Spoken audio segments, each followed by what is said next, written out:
everyone, it's Laura from Go Bravery and GoBravery.com. I'm so glad that you're here for today's book review. Today I'm reviewing Unstuffed.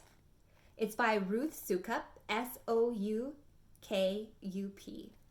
I read other books by the same author and I really like her.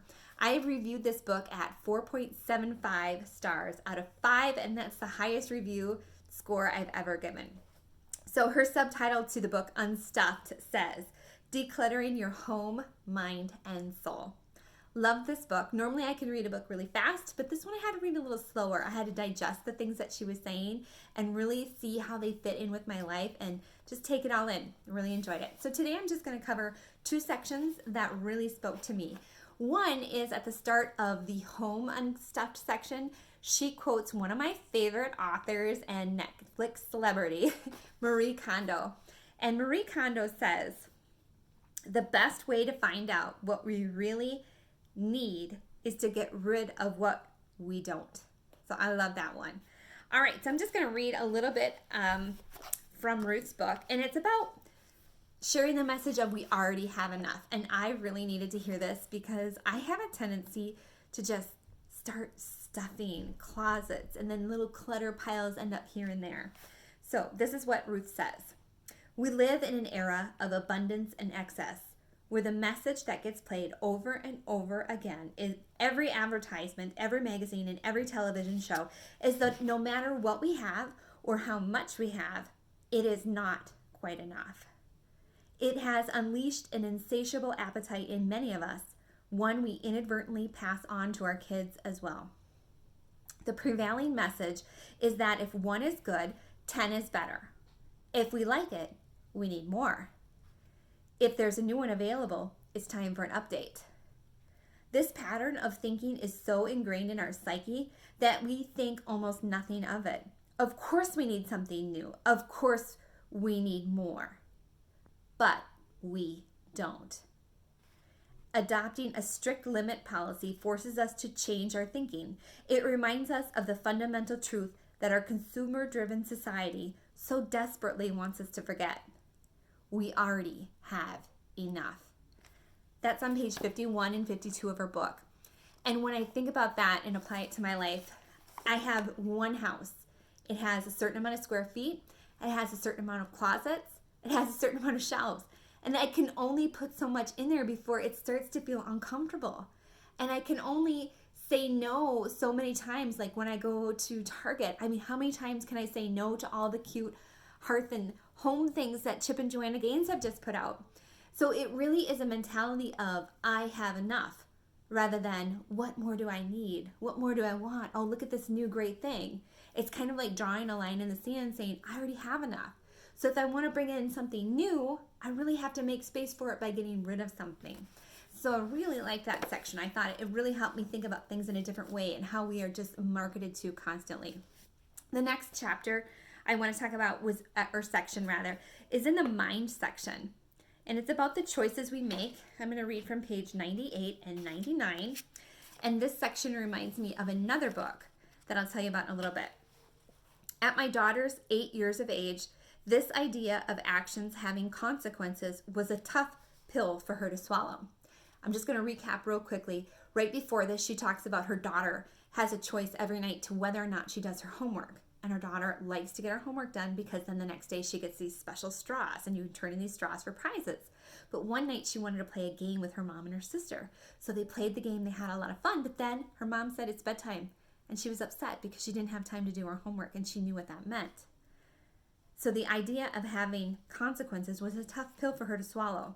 But I have to admit, this is often a tough pill for me to swallow as well. You see, I want to say yes to everything too. How many of you can relate? I want to say yes to my kids who are vying for my time and attention and who need their mom. I want to say yes to my husband, who for the most part is pretty patient and long-suffering, but who needs to know he is more important than everything else I have going on.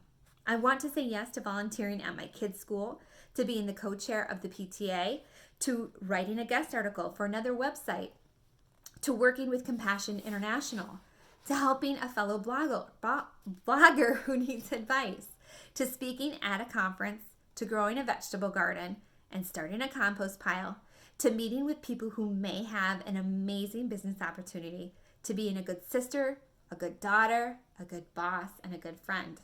I want to say yes to everything, but when I do, I end up failing at many of them. My kids are disappointed because I'm distracted. My husband is irritated because I never have enough time to just sit and talk. My writing suffers because it's rushed. I am constantly sick from too much travel and too little sleep. My garden dies. Ugh. My friends get ignored. I drop the ball on the fundraiser I had promised to lead. I completely forgot to attend the PTA meeting, the last one of the year, the very one I had told everyone else was so important. Actions have consequences. Sometimes when we choose one thing, it means we are saying no to something else. And if you've ever been to a bravery workshop, you know that when you say yes to something, you say no to something else, right in line with what we talk about. When we choose to say yes to every single opportunity, every obligation, we inevitably say no to other things, things that should matter more, like our families and our faith, like our sleep and our health, like our patience and our sanity. The problem is not that we are saying yes to bad things. They are all good things, amazing things. We want to be the moms who volunteer at school. We want to be the person that others come to for advice. We want to do what we can to use God's gifts, the gifts that God has given us to make a difference in the world. We want to pursue our interests and our hobbies, our goals, and our dreams. We want to be everything to everyone. We want to say yes to everything. But what we really need to do is learn how to say no. Actions have consequences. If we don't carefully choose our no's, they will inevitably be chosen for us. And that is something none of us can afford. So this reminds me of another book I read, and actually this book title was my word of the year a few years ago, and that is The Best Yes. And it goes right along with Ruth is saying, what she's saying. There are so many things that we can do, that we want to do, that are good things. But when we do all the good things, we start to drop the ball, and it starts to seem like nothing is going well. So I think we have to be really intentional about the season we're in, about the season our children in, our work are in, and really figure out, is this the season where this is the best yes? Or do I need to put something on the back burner for a while, even though it's awesome, so that I can really focus on what's the best yes for right now? Because your yeses have consequences, and so do your no's. So I highly recommend the book Unstuffed. There's a whole nother section on spirit that was also really great. She talks about rest. She talks about wellness. She talks about friends, which was another great section. Tons of great practical advice. I highly recommend this book by Ruth Soukup. You can visit me at gobravery.com to see upcoming workshops and live events. I can't wait to see you at one. Thanks.